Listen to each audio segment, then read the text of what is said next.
Masayang masaya si Lovely Emboscado dahil nga magkakaroon na siya ng bagong bahay.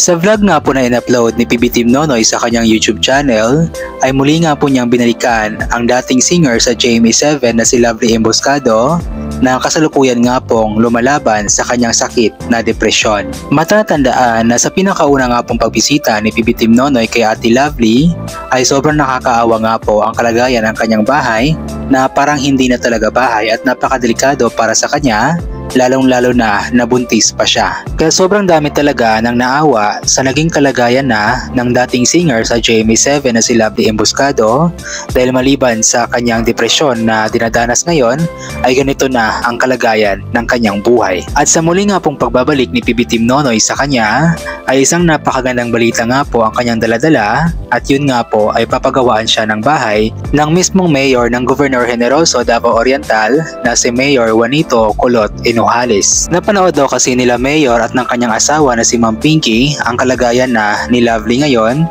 kaya agad silang gumawa ng aksyon para matulungan ang dating singer sa GMA7. Matagal na din daw hinahanap nila Mayor at ni Ma'am Pinky si Lovely ngunit hindi nila ito matagpuan dahil nga paalis-alis ito sa kanilang lugar. Sabi ni Lovely na pumupunta-punta nga daw sila dati sa Maynila kaya nawawala sila bigla doon sa Governor Generoso. At si PB Team Nonoy nga po ang naging daan para matagpuan nila Mayor at ni Ma'am Pinky si Lovely at ngayon nga po ay kanila nang tutulungan. Wala na ngang madami pang pasakalye at agad na ipinakita na ng PB Team Nonoy ang lupang pagtatayuan ng bahay nila Ate Lovely at ng kanyang ina.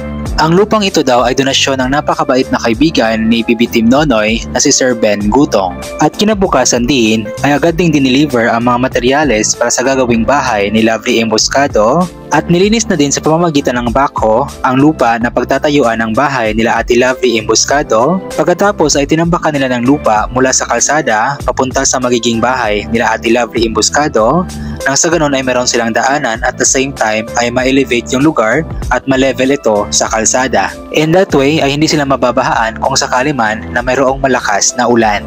Ang magiging bahay ni Ate Lovely Emboscado ay semi-concrete, sa baba ay semento at sa taas naman ay amakan.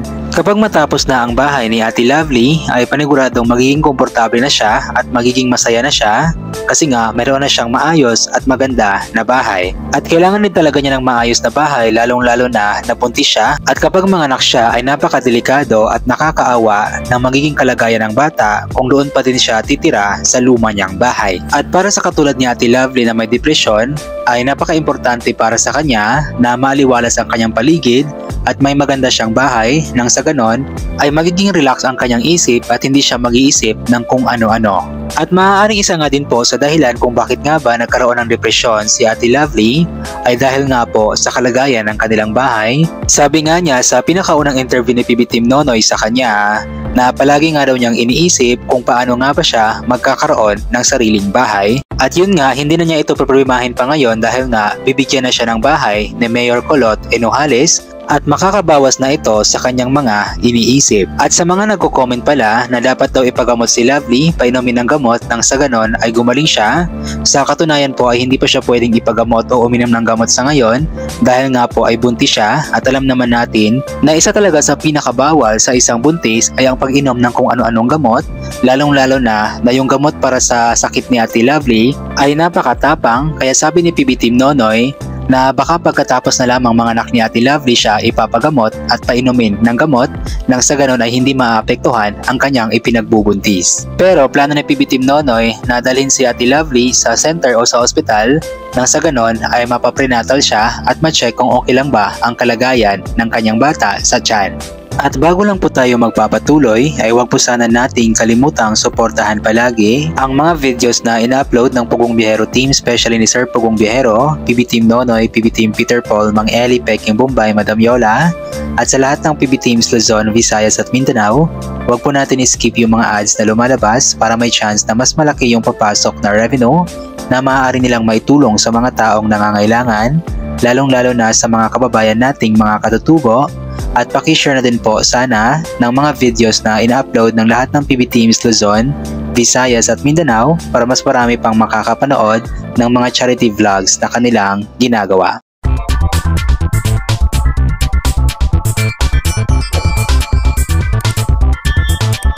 At sa ating pagpapatuloy ay magbabasa po tayo ng ilan sa mga komento ng mga taong nakapanood sa naging vlog ni PB Team Nonoy tungkol kay Ate Lovely.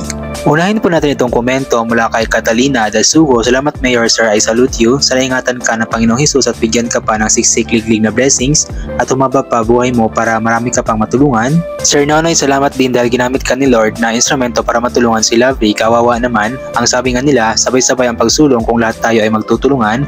Salamat Panginoon dahil ginamit mo ang mga tamang tao na tumulong kay Lovely. Mula naman kay Estrella Gabutin, thank you Mayor para sa kay Lovely na pabahay. May maayos na sila matulugan, hindi na sila mabasa at sana Kuya Noy, mampacheck up siya kagaya ni Gea, maagapan pa ang kanyang sakit. Salamat sa mga sponsor na patuloy ang pagbibigay, suporta sa mga vlog ni PB Kuya Nonoy.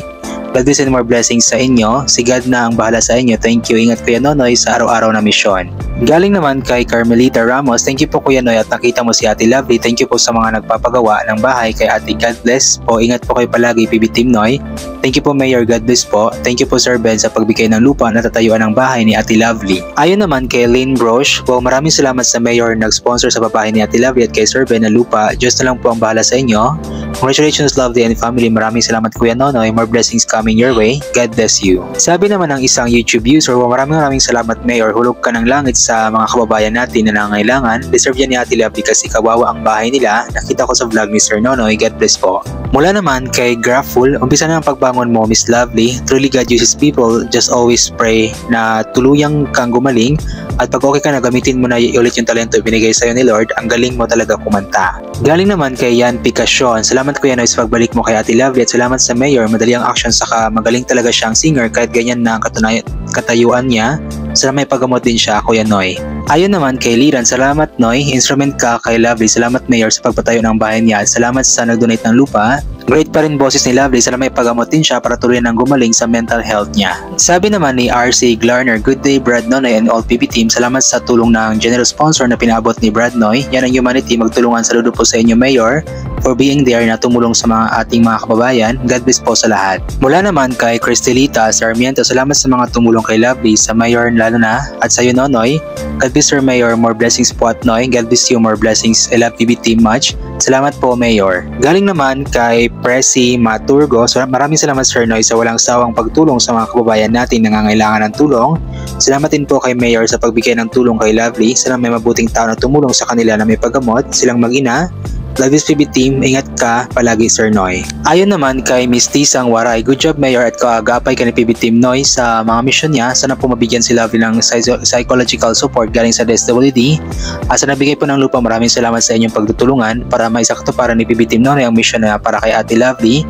God bless sa inyong lahat, hoping and praying mabisita siya ni Jake Cuenca. Wala namang imposible, di ba? Malay mo ma-feature si ate sa wish ko lang.